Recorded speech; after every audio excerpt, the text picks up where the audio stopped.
A little bit of a brouhaha last night down at Citizens Bank Park.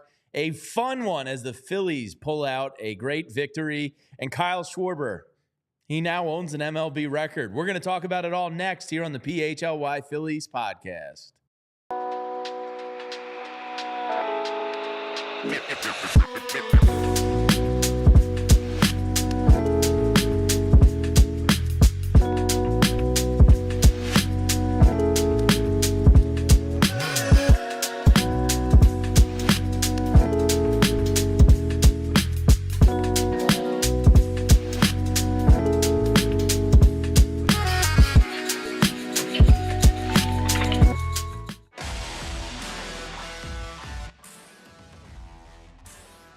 Hello, happy Wednesday to all out there. Welcome into the PHLY Phillies podcast. Jamie Lynch, Renee Washington, Tyler Zulli with you. I was down there last night, Renee, and that bottom of the eighth inning is close to about as much fun as you can have in the game of baseball. Everything about it was awesome.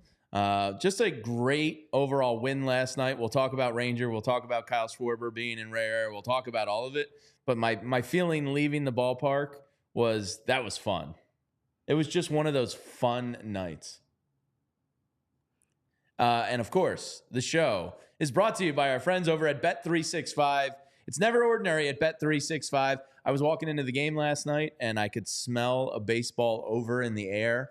And I hopped onto the app real quick at the gate and I took Phillies over parlay, little $15 parlay. Paid out $67, I believe. So thank you, Bet365, for the money. And thank you for presenting the show. But overall, just a really fun evening down at the ballpark. Well, you picked a really good game to go. Perfect weather. It was just great. So far of the series, the best, obviously, clearly the better of the two.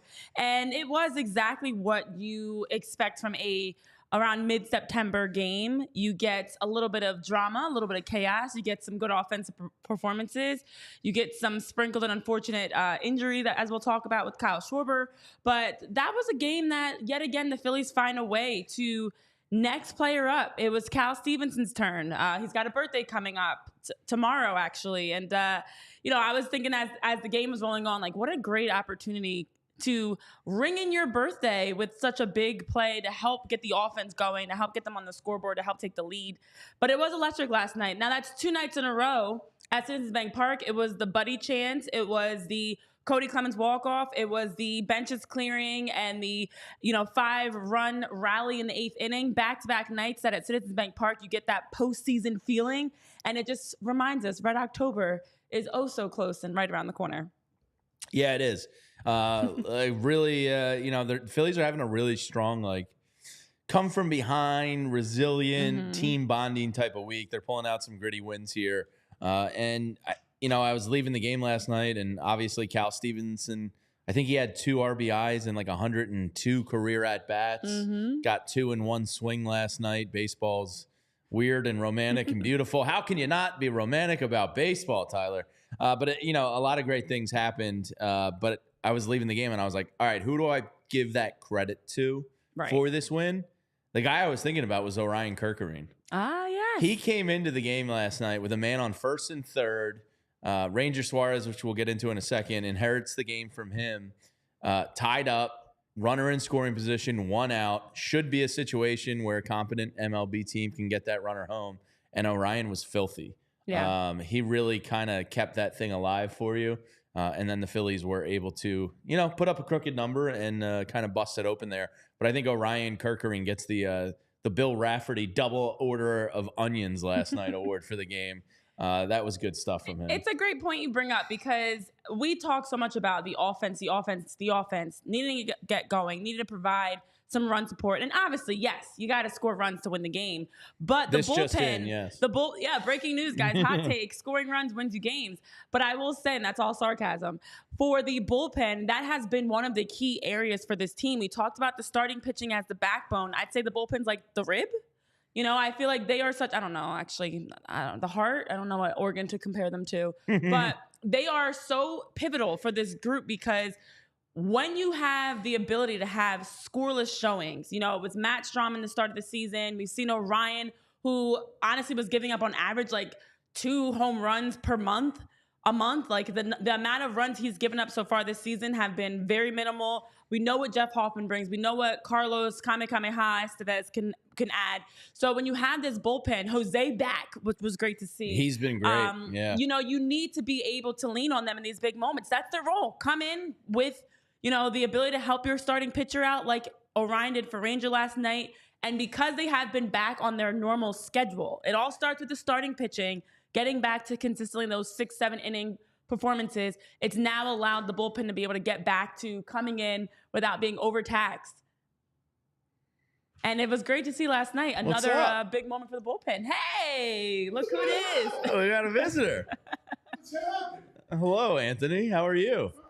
Nice to see you. We had a burning question about the bro.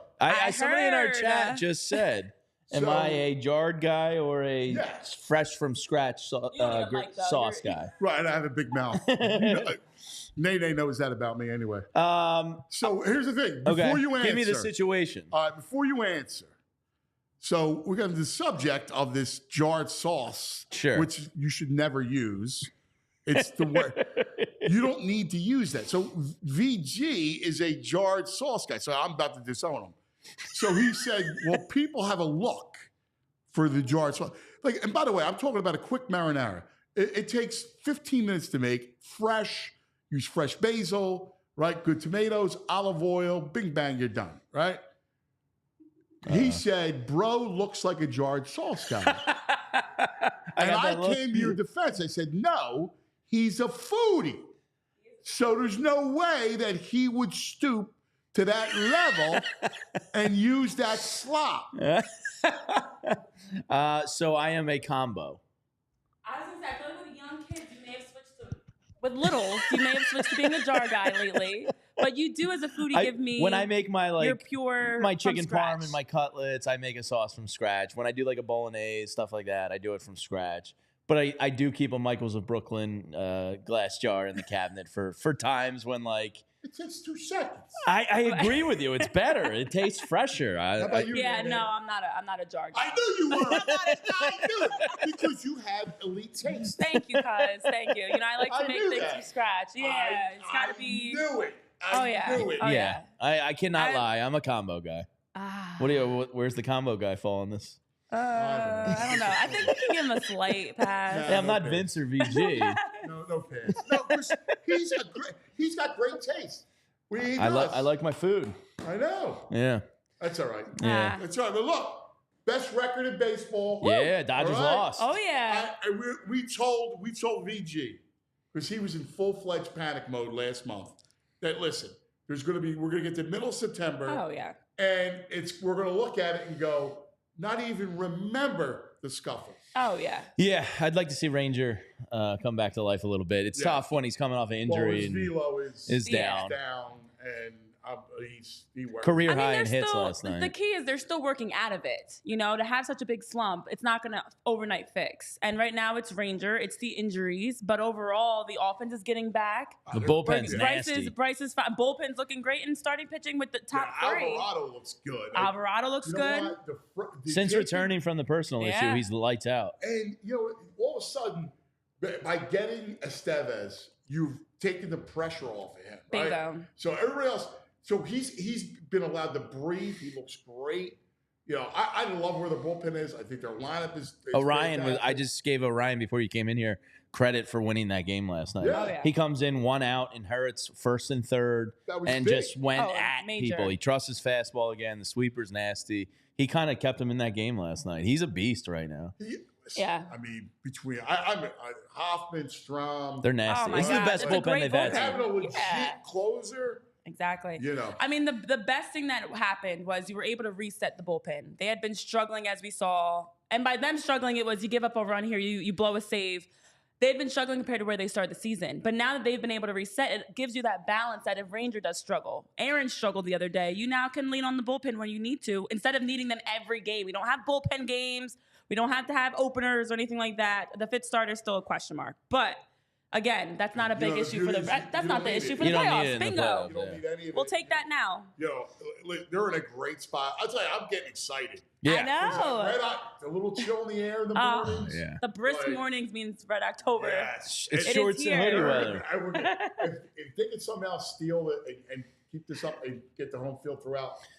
Yeah, it will be big. Because Sanchez at home versus the road, like you want Sanchez pitching at home. So if you get this series every game here, that's a big advantage. It's going to come down to Phillies Dodgers, like a classic. It sure looks like it. It is, which will be great. Dodgers are nasty. It's going to be great for baseball. Dodgers got Yamamoto back last night, so they're gearing up. Nice. Well, thanks to the Cubs for keeping beating the Dodgers. Yeah, that's back-to-back. You saw the big catch by Pete Crow Armstrong. Huge win for the Cubs. So keep beating up on the Dodgers, but most importantly, the Phillies keep winning.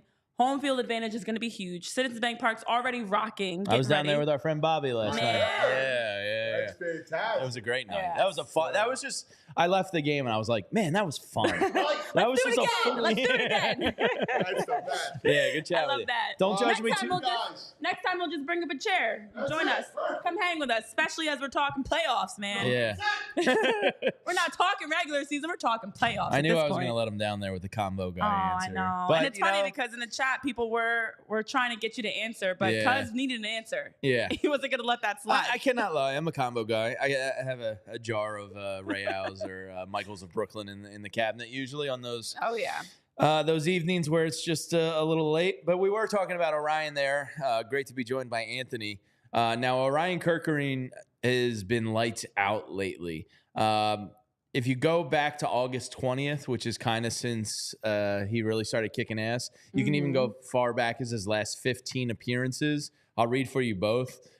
Since August 20th, Orien Kerkering has appeared in 10 games, 10 innings. The man gets 3 outs every time he comes in. He's only allowed 4 hits, 0 earned run, 2 walks, and 12 strikeouts. If you go back to his last 15 appearances, 15 innings pitched, 20 strikeouts, a .39 whip, and only 3 earned runs allowed. He stopped walking guys. He started trusting his fastball again, and his sweeper, as we know, is one of the nastiest pitches out of any bullpen in baseball. So Orien Kerkering helped you win that game last night, and he has been lights out now for going on, several weeks. Looks like he's in, playoff form here and ready to rock, which is awesome. I mean, listen, we knew that Orien Kerkering was going to need to take time to be able to get a full season under his belt. And if this is him with hiccups, if this is him with young mistakes and learning how to be a consistent cog in the bullpen wheel, we'll take it. Orien has, as you talk about those numbers with his 2.06 ERA on the season, for him to only have given up a total of 17 runs, 13 of them earned, he's given up 45 hits. He's a guy that when he takes the mound, when he's coming in to relieve the starter or wherever role he's coming in out of the bullpen, you can count on him. You can trust him to be able to grind out of situations. And it did come down to him being able to it's not only just locking into his velocity and what he does so well, but even the confidence to know you can deliver that every day. You can provide that. You can make sure to get the saves. You can give up minimal home runs. I mean, I couldn't get over, and we were talking about him, quote unquote, struggling, that Orien had hit a skid of giving up 2 runs. He gave up runs. He gave up a run in back-to-back games, which is something that we hadn't seen from him. So when you look at the big picture, the season as a whole, Orien has been lights out. Just in total, he's given up 2 home runs.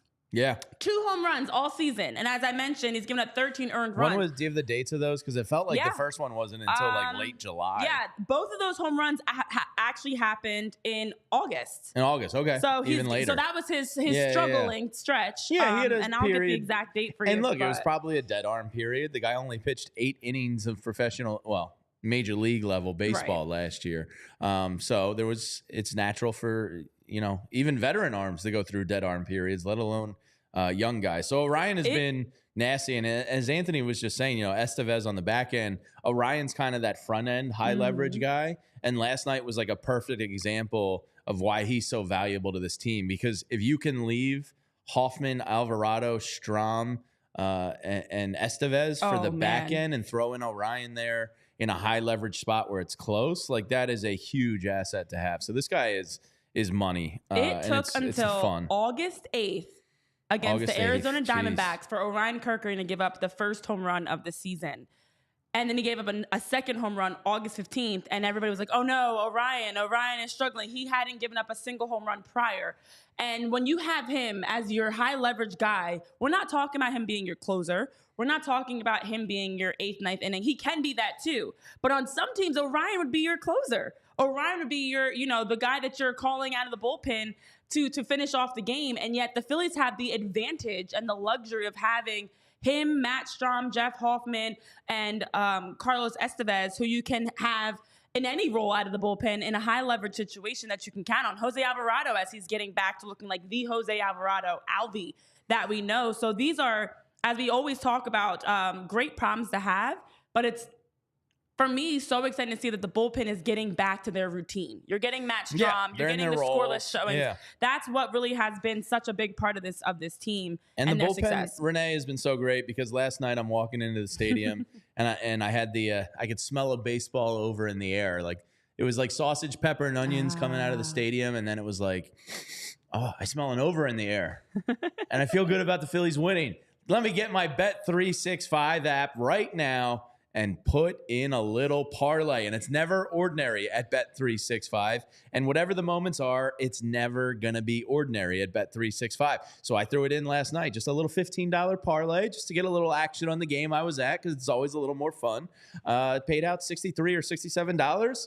And thank you, Bet365. I very much enjoy taking your money, and I hope to continue doing that. But they're the best, whether it's live in-game betting you're looking for. They stream so many events every year. They have over 90 million users worldwide, and they have the best early payout offers going. Bet365 they pioneered and engineered live in-game betting across 78 different sports. They're just the best. And right now, new customers, I've been telling all my friends and cousins about this. Take advantage of it. Right now, new customers can get $200 in bonus bets when you bet just $5. Use code PHLY365 to sign up. Deposit $10. Place a bet for $5, and if that loses, you'll get $200 in bonus bets. Bonus bets can be used on spreads, totals, player props, futures, and more. And keep your eyes out for our custom PHLY bets and our PHLY bet show presented by Bet365. But in baseball, if your team goes up 5 runs, boom, you'll get cashed out right there on the spot.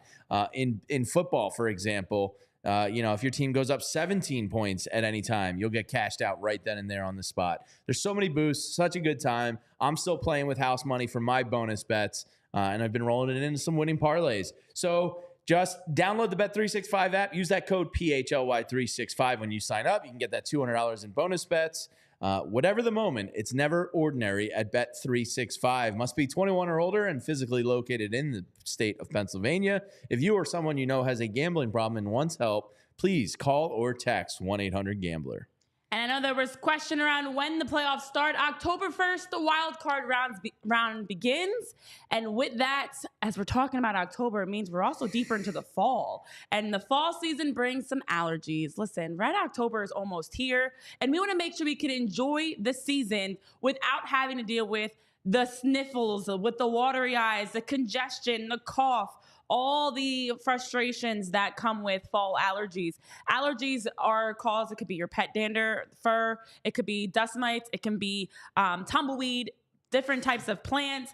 Well, with those allergies, you can get relief over at Rite Aid. They've got tons of options for you, including their Rite Aid's rewards, where you can sign up for those emails at riteaid.com/rewards to get emails about pollen alerts in your area. They also provide you with tips and advice of using a dehumidifier, keeping your window closed, making sure you're not trekking pollen into your house. So you're showering frequently, you're taking your shoes off at the door. They also have tons of over-the-counter medications for you as well that you can take advantage of.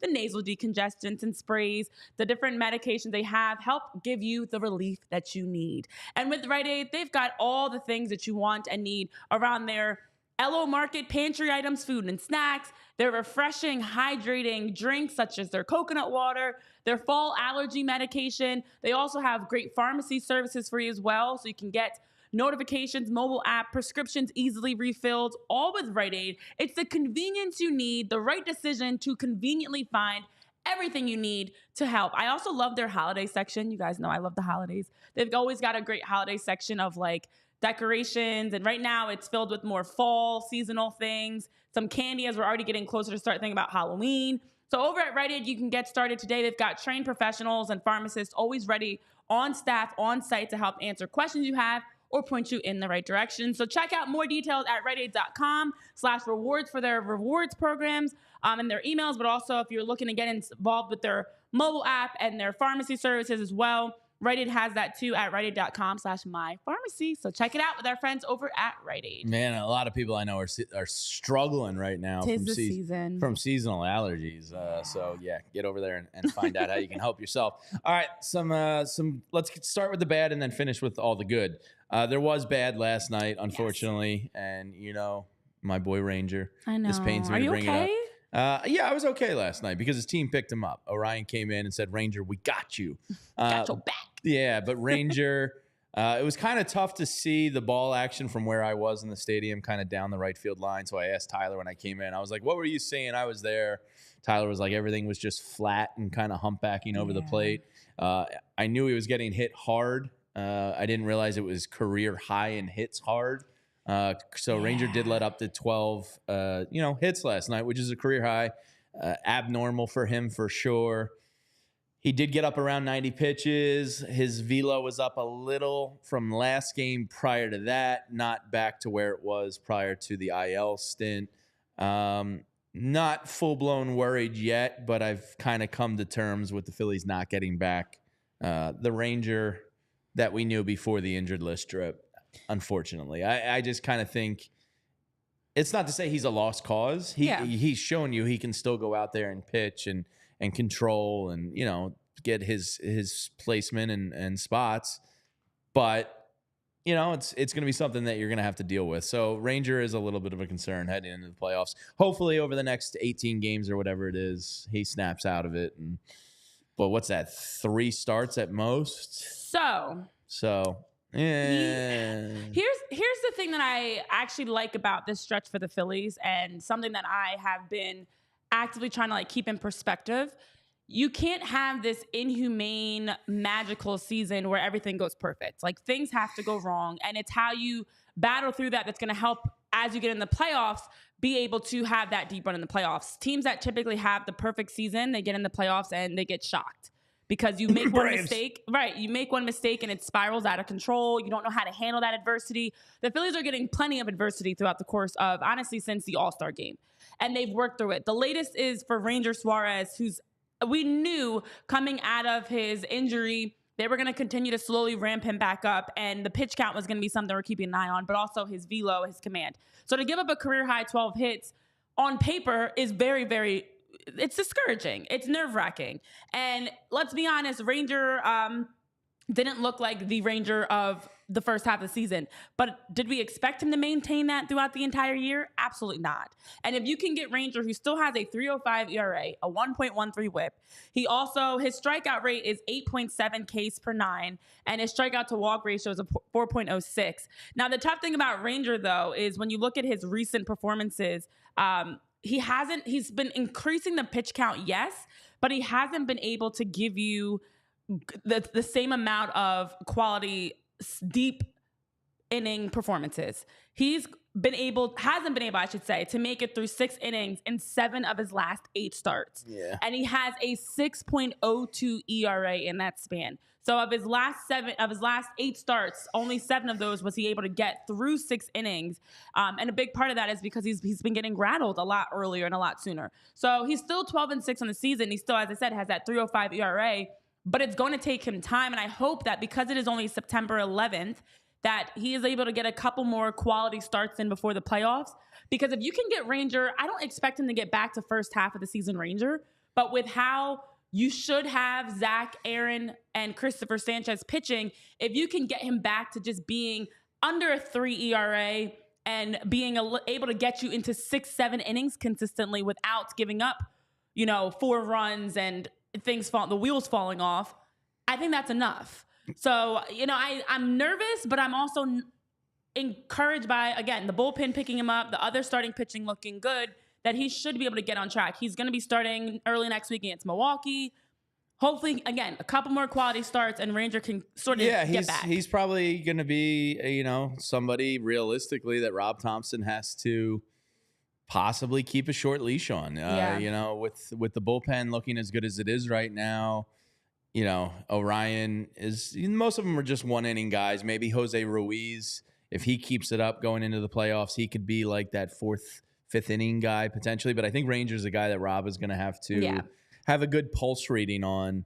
And if he's getting hit hard in the playoffs. And then the other aspect of it too is if the games are at home, and we'll get into the standings and all of that, because if the games are home, maybe Christopher Sanchez is your 3rd, and maybe Ranger becomes your 4, depending on the series and how it stacks up. Maybe he's a guy you can use out of the bullpen from time to time. We've seen him have success there. So I think Ranger becomes Rob's kind of most interesting piece to me on how he handles him in the playoffs. Tyler, any thoughts on the Sanchez possibly at home versus Ranger maybe on the road game 3 starter? Yeah, is that overcomplicating things, or do you think there's validity to that? No, I think there has to be at some point. Ranger did not pitch well last night, and flat was the word I used for a reason, because the velocity was up a little bit from what it was in the previous start. But in the previous start, he had better location. He had better command of his pitches.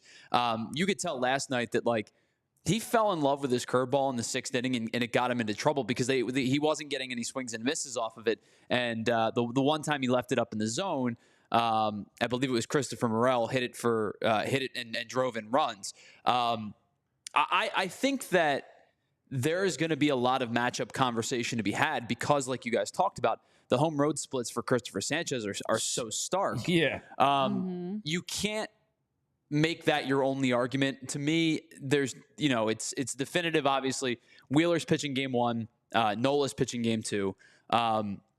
Could you have the argument that Sanchez pitches game 3? Yeah, I think you could. If it's at Citizens Bank Park, I think it's warranted right now. I think you have to try to plan to have I think Sanchez if it's on the road, you go Ranger. I really think it's kind of that simple. If it's a road start, I would say that Suarez pitches game 3. But last night his stuff was not very appealing. All right, so put on your manager cap. If Ranger starts game 3 and he's getting hit around a little bit, but he gets through the order 2 times, that's probably enough. Yeah. Are you pulling him, and who's your guy you're going with? Depends on what the leverage is. If you're looking for an inning, you need a strikeout, Orien Kerkering. Yeah. If you're willing to start an inning from scratch, then you could probably go to an Alvarado or someone along those lines. It depends on how many innings he gets through. Because to me, you guys know this, I'm a big believer in the most important out is the next out. Well, guys, I want to add some more context on this conversation around Ranger because with his 3.05 ERA, and I thought this was the case, I had to double check. This is the best ERA he's had outside of 2021, but he only played in 39 games. In that stretch, he did have a much better ERA. But this is the best ERA he's had and the 2nd most innings he's pitched in his career. It is September 11th. He's already pitched 130 2/3 innings. The highest he's ever pitched was 155 1/3. Yeah. I know we talked about his goal of getting to 200. I do feel like part of this natural regression for Ranger is not only the injuries, but the fact that he is pitching at the highest rate we've seen in his entire career. And his ERA typically for a season is around a 3.14 in 2019, a 3.65 in 2022, when he had his career high innings pitched. That was his ERA on the season. So if this is as your third best pitcher, what he is, and you have a Christopher Sanchez, who, as we've been talking about, is not a traditional 4, this is a no-brainer to me that you have the flexibility of, depending on what the matchup is, where the game is, that you can play either. But I think for Ranger moving forward, since he is already at a career, nearing that career high of innings pitched, I think you do focus on quality. If it's a quality 5 innings for him, all right, maybe now Orien and Jose are tied to him. They're going to be coming in to help get him through that 5th inning or even the 6th. But the expectation can be for Sanchez, Wheeler, and Nola, you're going 6, 7, 8 innings. For Ranger, you're going to give us 5, and that's enough because that's all we need from you on that day. Yeah, he's gonna have to be on point with Ranger. All right, so we'll keep an eye on Ranger. Big opportunity next week against the Brewers.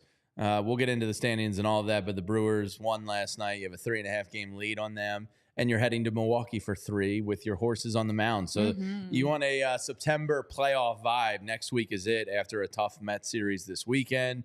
All right, back to some of the positives from last night. The NL East magic number. We got a magic number in the NL East. Woo! It is 10. Getting closer to single digits. Yes, almost single digits. Phillies going for the sweep tonight. Can possibly get it down to that. But you know, when you get to 10, it's like, all right, magic number time. So we will have our daily magic number countdown for you. Can I replace my fantasy countdown? I think that should go here. Like, we don't need that anymore. Well, you lost and you're out of it. So, but I lost. It was my birthday week. I feel like that's not even fair. I was like not fully tapped in. Had to play a playoff game in Brazil. I don't want to hear it. That's Zach. He's a different breed. It was my birthday week. I wasn't fully paying attention, and my team had some mistakes. Oh, and I accidentally had, more importantly, I had Seth Johnson on my team. Ooh, negative 24. I don't know. I thought it was the Marlins. I just had so much expectation for him, and I really messed up on that one. Bad managing will do that to that's you. That's what happens when you're managing and drinking at the same time. Yeah. Well, just make sure you're taking your Z-Biotics first. All right. The other really cool thing that happened last night was Kyle Schwarber, the man, the myth, the legend, the man I love running full speed sprinting more than anything in baseball, became an MLB record holder, I guess, as he hits his 14th leading off the game home run. 14 eclipses Alfonso Soriano, who was spectacular for a couple years there with the Cubs. Kyle Schwarber, MLB history. That's really cool for him to get that last night. Well, in classic Philly fashion, it's break a record and then exit the game early. But we'll get there in a second. We'll get there in a second. For Kyle Schwarber to have that moment, listen, he's been great lately. The stretch of the last 10, 11, 12 games for Kyle Schwarber has been awesome. It's been 3 leadoff homers in his past 8 games. We know we saw the 2 last week in Toronto, and he was knocking on the door. We talked about it. He had plenty of time to get that number 14. And so for him to just kill that fastball, first at bat, another leadoff home run, as the Phillies always talk about, it's 1-0 when Kyle Schwarber's up in leadoff. And it was his 3rd hardest hit leadoff home run of the season, his 2nd longest because it left the bat at 113.9 miles per hour with a 437-foot projection according to StatCast. Kyle Schwarber has been exactly what this team's needed. I know we talked about it, but these types of moments, I love this for the team of having chances to celebrate. I know he says like he doesn't care about the history. He'd rather just win the game. But winning the game becomes a lot sweeter when you add some history to it as well, that you can accomplish that feat. So tremendous moment for Kyle Schwarber to have. Congrats to him on that record-setting 14th leadoff home run. And again, it wouldn't be a Philly sports moment without an injury that happened. It's such a cliche athlete thing to say you don't care. I know. But it's total BS. Like, it's okay to enjoy an accomplishment, right? Yes. Like, you've spent your whole life to become this Major League Baseball player, and you do something better than anyone in the history of the game. Revel in it, man. Roll around in it. Like, I'm not saying make it like the sole, post game, like I am the man. But like when you go home at night, like last night, he gets home to his wife, and maybe she goes, "Babe, congratulations. That's really cool. Open a bottle of wine and enjoy yourself." Yeah. You know what I mean?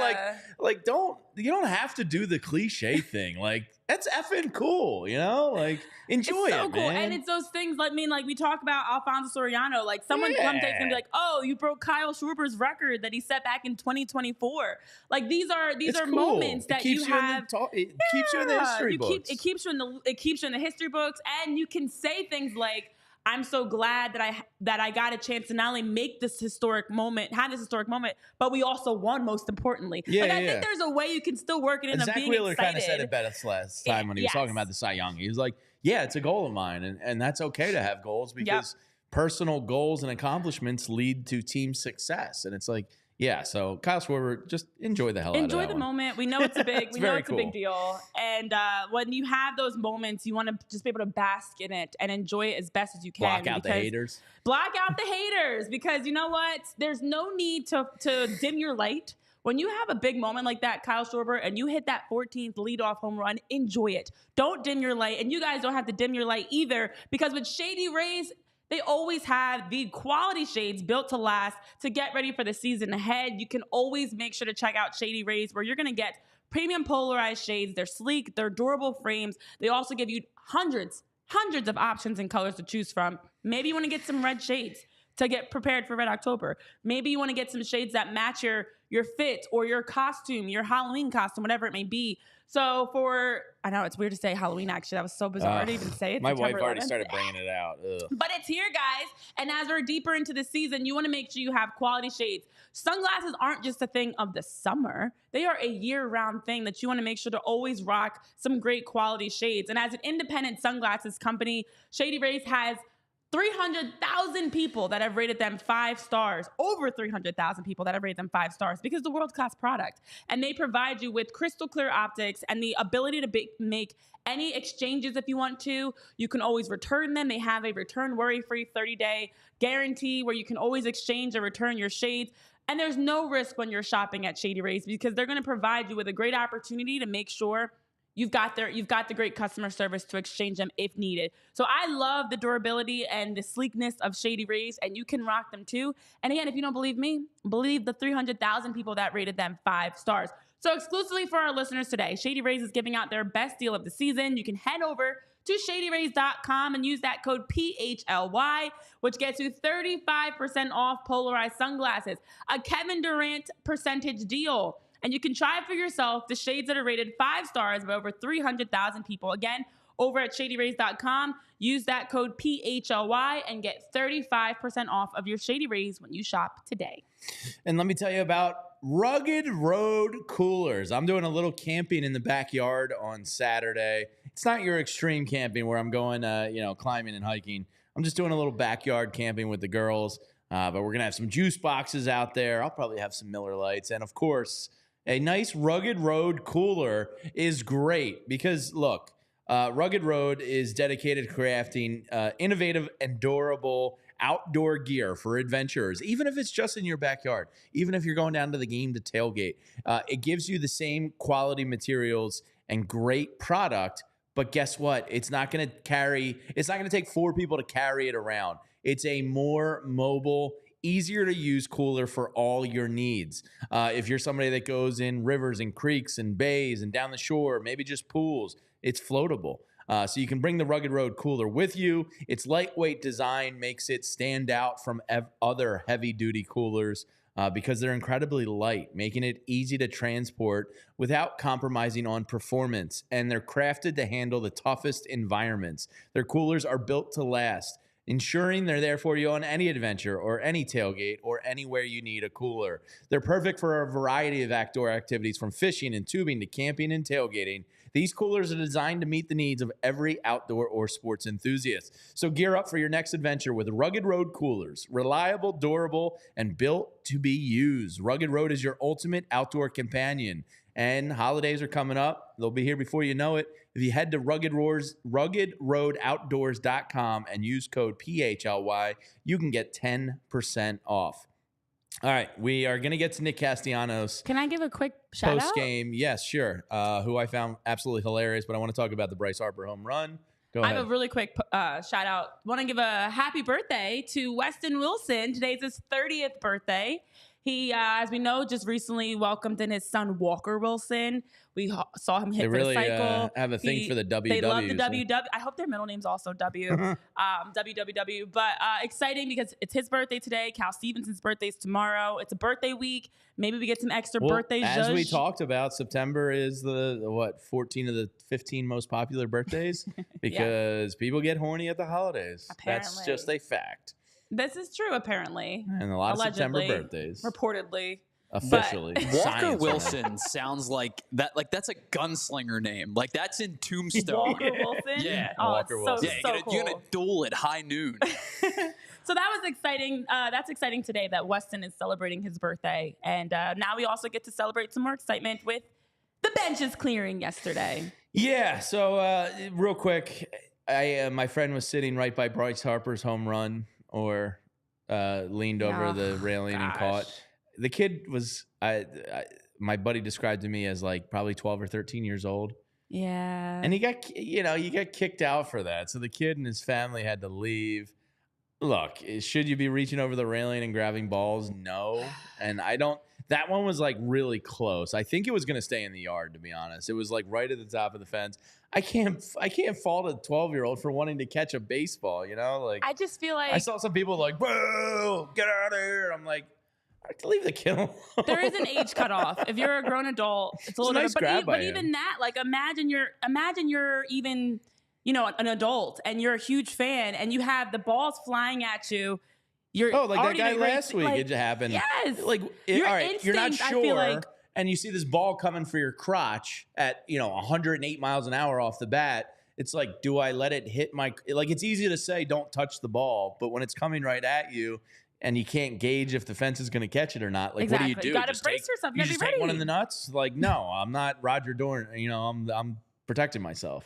Yeah, I also just think on the reverse, the excitement of it too. Like it's in that moment. You're not. Oh, you mean he didn't have time to think, Jamie, and say like, oh, wait a minute.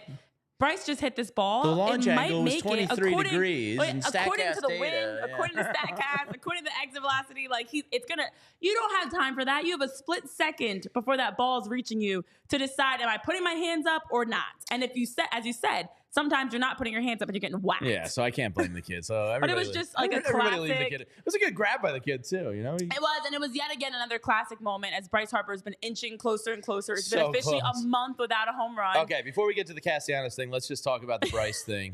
And we are going to get to the Castellanos thing, but Rich had this in his morning newsletter. If you haven't signed up for Rich's newsletter yet, it's free. It won't cost you nothing, and it's awesome. And Tyler pointed this out in a tweet the other day that Bryce's numbers have been really good over the past 3 or 4 weeks.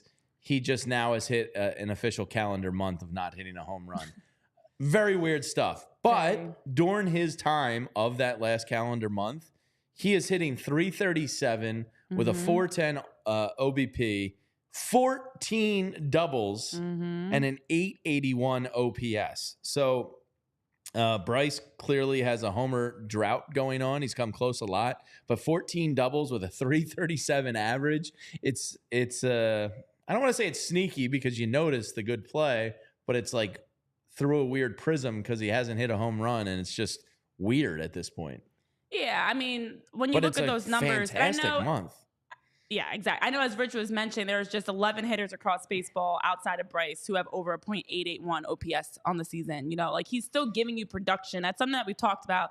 It doesn't have to be home run or bust. And you know what? This has been a team that we've seen a lot of home run or bust. Bryce Harper is showing that they are finding other ways to provide offensive production. It doesn't have to just be home runs. Now, would we love to see a home run from Bryce Harper? Absolutely. And I think whenever that moment finally happens, to see one before the playoffs. It'll feel like that weight's been lifted off his shoulders, but he's still giving you good at-bats, and he's still giving good offense in a number of other ways, as those numbers alone suggest. So it's coming. The home run is on the way. 14 I feel like doubles is ridiculous. He's going to have his day, though. Like yesterday, we had 2 home runs from Trea Turner. We had Kyle's leadoff home run. We had Cal Stevenson. Okay, it was their day. Bryce's day is coming, and it's going to be the Bryce Harper day, where he's going to have, like earlier this season, he had 3, the multi-home run game. It feels like he's going to come out have one of those. It's a home run constipation, so it's going to break through at some point. So you're saying he needs a laxative. He needs a laxative because when they loosen burst up through, the sphincter and let it pour. Guys, he is 14 of 29 since the month turned since September. It became September. It was also his. He had 4 hits last night. It was his first 4-hit game in almost 3 months. Wow. Actually, since June 22nd. It was also the second time this month that he had 3 or more hits. It is also 1, 2, 3, 4, 5. His 5th multi-hit game of September. I understand that people want the power, and I understand that's what the large contract is for. The guy's hitting the baseball a lot. 14 doubles is crazy. It's 14 doubles. It's 14 of his last 29 since September turned the calendar turned to September. I get that there's a drought of power, but he's hitting the baseball a lot. What I don't know what the argument is at this point. And it's just weird. That's the argument. Had 13 hits yesterday. where everybody got a hit except for like Garrett Stubbs, and then Nick got hit by a pitch. All right, well, good segue there. There you go. See what I did there? Nick Castellanos is hilarious. He's so funny. You know, I know when he's not like performing at his best, like the first month and a half or 2 months of the year, when he's chasing everything low and outside and striking out and looked kind of just flaccid up there. Like, I know his shtick isn't really funny when he's struggling, but when he's good, and he was hitting the ball hard last night. You want to talk about some hard hit outs. And I was sitting next to Bob Cooney, an old friend of mine, and I went, Bob, this is how sick doing a daily baseball show makes you. I'm sitting here wanting to see how hard Nick Castellanos' hits off the bat were. Because he was kind of nuking some shots that just unfortunately went right to people's gloves last night. So he comes up late after the crooked number in the inning gets blown open, and here's Nick talking about it with the reporters last night. This was courtesy of John Boy Media, but it was kind of all over the place. Really funny, just like how Nick kind of knew it was coming, and him and Bryce both got pissed at the same time. Here's Nick Castellanos after the game last night.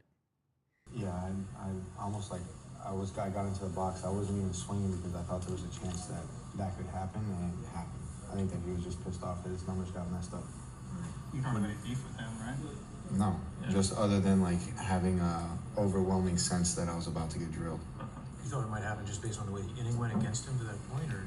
I can't explain it, just I know that he had relatively pretty good numbers going into that, and just watching him, I could see him getting frustrated, and I was digging in. I'm like, I'm going to take this pitch right here to see if he's around the plate, and it wasn't anywhere near the plate. So what was that like when you see your teammates put on Bryce, like, come right? No doubt, because I think that we all kind of got a sense of what it was, that he was just pissed off that, he got hit around and his ERA shot through the roof. Also, want to just clarify. Also want to share Dave Orem from KYW News was the first one to kind of post this video, and then John Boy Dave Urem's video shared it as well. But it's a great video by Dave because it really is. First of all, as you mentioned, Nick gives you so many great liners. He gives you personality. It's dry. It's sarcastic. Dry. But I do feel like in that moment, we all could see the frustration growing. And you don't have to be a rocket scientist to know that Edwin was not happy. His ERA going up. He was not happy not happy that he was getting hit around.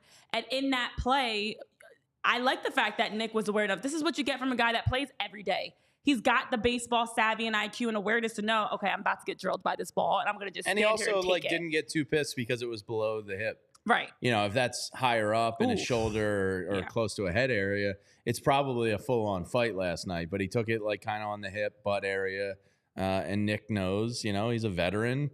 All right, but I knew that was coming. That's fine. You hit me low. I'm going to let you know it's BS. But we don't necessarily have to throw fisticuffs here. But Bryce Harper looked more pissed than Castellanos was. So they clearly... Bryce was pissed. I mean, Bryce was ready, but Bryce removed the helmet right away and was like, "That's effing B." Like he was heated. So there's a couple of things here. And then Matt Strom just comes out of nowhere. I was going to say Matt outfit. And Ranger. I love it. But there's a couple of things here that were so great about. Well, not great, the fact that Nick got hit by a pitch. Nick, by the way, has been hit by a pitch like 9 times. He's one of the Phillies that's been hit like the most. He wears by a lot pitch. of armor. Yeah, he's always ready. So he also knows when he's about to get hit by a pitch because he also is one of the most likely to get hit by a pitch across the roster. So as that play unfolds and Nick gets hit by a pitch, you see Bryce go storming from second base. And my immediate thought was, oh crap, Bryce, you're behind Edwin. He cannot see you.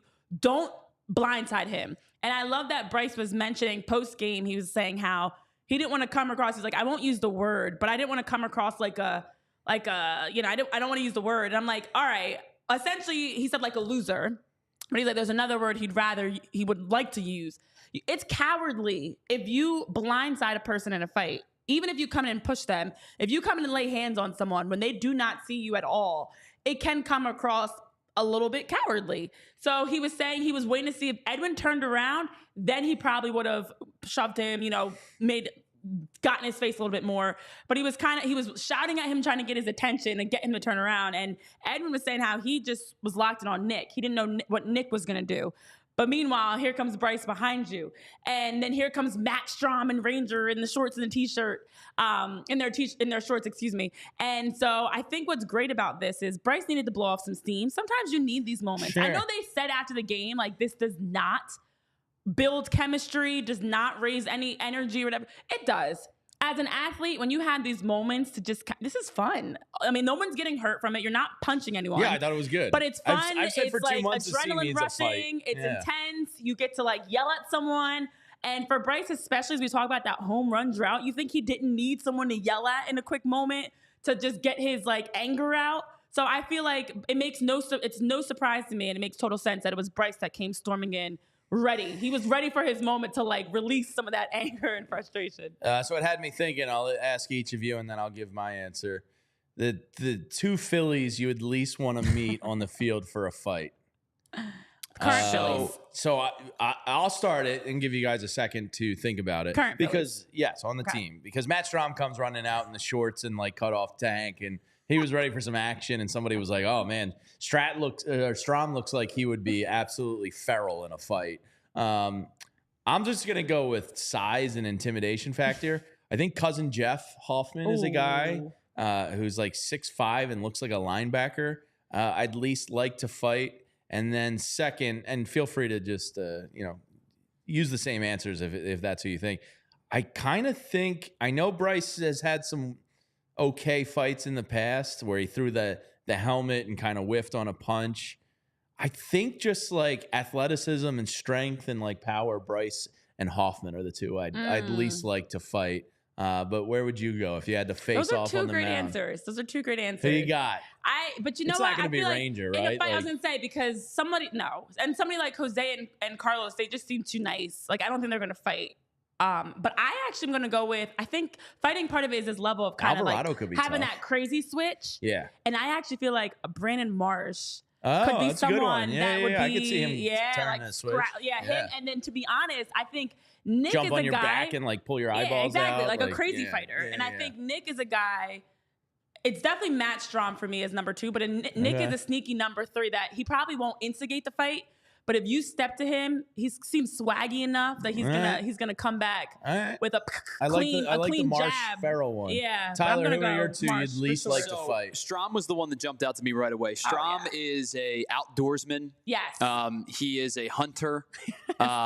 He is a guy that I think probably has a little bit of like crazy, and he's quiet with it though. Well, so it's a protective thing. I think that switch flips when it's like, I got to go protect my family, and in this case, protecting the Phillies as his family. So Strom's the guy that kind of jumps out to me right away. With the double. Wow, the two of you. One of the other guys that I think might cause problems, and he's not like you guys were using the size, right? A lot of people are saying Estevez because he's big. He's a big dude. Taiwan's huge, but I think Taiwan's. But again, you got to be a fighter.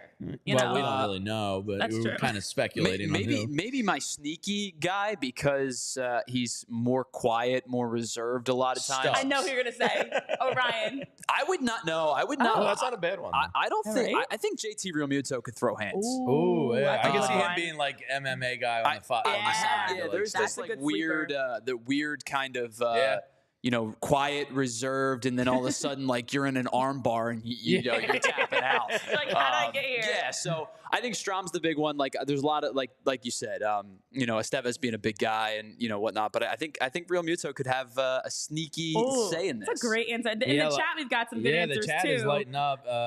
Strom will fish an eye out. A lot of people agree Hoffman would be tough. Estevez, Estevez is getting a good amount of mentions in here. Schwarber might have some power, Seth F says. Yeah, I mean, if Schwarber connects on the one, like, you're probably toast. He might not hit you again. Oh, JT apparently was a wrestler. Now, here is a piece of advice. Never fight a wrestler. Yeah. Those people know what they're doing, and they're nuts. So if he was like, my one buddy is half my size, and, like, we used to get into, like, stupid college wrestling matches, and dude, he choked me out like to black a couple times. And that's the thing, they know what to do. They know that. Don't fight a wrestler. Don't fight a wrestler. And they're willing to fight you anywhere, anytime. Yeah, everybody said Linda, Greg MC. People are like, you're going to the ground with JT. Tyler, it's a good one. Listen, I can't fight to begin with. I just can't. if your back is on the floor, like you're not grappling up. You're not making, Let me go. I always say I think I would be good in a fight. Yeah. I'm very reserved. I'm not going out seeking the fight, but when I start to see red, I got to switch. And then, when I see red, I think I could handle myself. I can't get hit though. Yeah. Oh, you'd shut it down once you get hit. Yep, that's a wrap. Talking about like prior to the fight, the Nick Castellanos hit by pitch, and Renee, I was looking into it to the hit by pitch numbers this year. Do you know Nick Castellanos isn't even in the top 25 of hit by pitches this season? It feels like he's been hit a lot. No. Yeah, across the league. Across the league. Oh, absolutely. He's not even in the top 25. Randy Arozarena leads the league right now with hit by pitches. Profar has been hit a lot. Has been hit a lot. Yeah, because he's been hit like 3 times in a game. Tied for the National League lead with hit by pitches with 16. I know, yeah, that's a. If Randy Arozarena doesn't get hit with another pitch this year, it's plausible, but time's running out. It would be the least amount of hit by pitches to lead Major League Baseball in a non-shortened season since the 2014 season when John Jay had led the league with 20. Chase Utley led the league 3 consecutive years from 2007 to 2009. He was hit 25, Chase 24, had like a kink for getting and 25 hit. I think times. He was a weirdo in that regard. But yeah, Randy Arozarena might. You guys said it. I didn't say it. Yeah, Chase enjoyed that. By the way, people were like talking about Taijuan Walker last night. I know. The one role he could have on this team if the Phillies were to retaliate, and I don't think they. Obviously, you're not saying, "Hey, Zach Wheeler with a Cy Young on the line." And, the number 1 seed up for grabs. Go out there and plug somebody today. That's not going to happen. Zach Wheeler's going to go pitch his game and do his thing. But, if you got a lead and you want some retaliation, Taijuan Walker, go earn yourself some money. No! They're not going to do it. But if I had to pick a guy that's throwing at somebody, it's Taijuan Walker. Because if you did it last night, the pitcher was going to get suspended. You obviously don't want somebody real to do it. But if they were to retaliate, Taijuan, come on down. All right. We don't condone violence, Jamie. Stop. That's my caveman old man. Let the players police themselves. If you got to throw somebody, you got to throw somebody. It's part of the game. Every team does need that dog on the roster. It's gone too far the other way. That you can sick on them when you need to. Well, Taijuan, go get them. That's your only role remaining. Honestly, that's his role. Hey, I could do that role making for a that lot amount of money. Go peg somebody. Here's $16 million. Go throw at somebody. All right, let's go around the horn real quick. Sports radio take ever. Oh, no. Let them police themselves. Sometimes you got to hit somebody. Fighting is fine in sports. No, you do sometimes need somebody to go out. It's to send a message, too. Yeah, you got to protect your guys. You can be the messenger. All right, around the horn real quick as we get out of here. I know you were ranting and raving about Pete Crow Armstrong's amazing catch. The Dodgers lose to the Cubs. The Phillies have a game advantage now on the 1 seed in baseball, 3.5 up on the Brewers, who unfortunately won last night. So good stuff there from the Dodgers because that's more important to me than the Brewers is chasing that 1 seed. I'm not overly concerned about the Brewers, and don't old takes expose me in 2 weeks if that changes.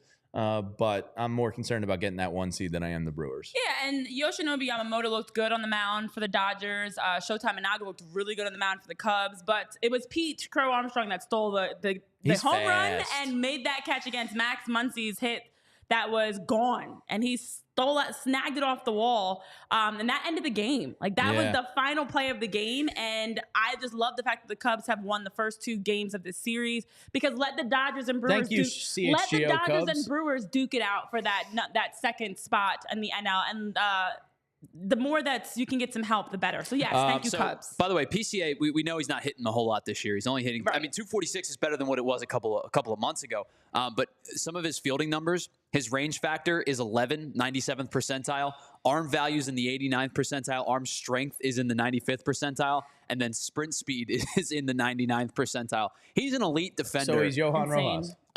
He's an elite defender. It was really good. All right, we're about to get out of here. Mets lose, Braves win. Now they are officially tied for the last spot in the NL wild card. Phillies are going to have a big say in which one of these teams makes the playoffs, which is pretty fun. You had a Manny Machado note in here about a historic home run milestone. Yeah. Why don't you share that with the people, and then we'll share the White Sox free herb stat and call it a day. Yeah, Manny Machado passed the all-time leading record for the club with his home run last night for the Padres. So he set a new record for the Padres, which was exciting to see. Which is kind of a weak home run history for their franchise, to be honest. Yeah, but It's got to be one of the lower ones in baseball. I mean, you still break a record that was it was a half a century long record that he broke. It's a reflection of the Padres. The 164th home run of his 6-year tenure with the Padres, and that record had been set, half a century ago. So it still is pretty cool when you have a chance. You talk about Kyle to break records. Yeah, but Manny Machado's a Padre, so screw him. All right, as we get out of here, White Sox, 16 games remaining. Need 8 losses to set the all-time record. #FreeHerb and CHGO. Thank you to everybody on Roku that hung out with us today, to our diehards and sickos here in the chat with us every day. We love you. We appreciate you. Thank you for spending some time with us. Tomorrow, we are back at 11 a.m., Renee, for Tyler Zulli, Renee Washington. I am Jamie Lynch, and thanks, of course, to our presenting sponsor, Bet365. Find out why it's never ordinary at Bet365. We'll see you tomorrow, everyone. We all silly like the mayor.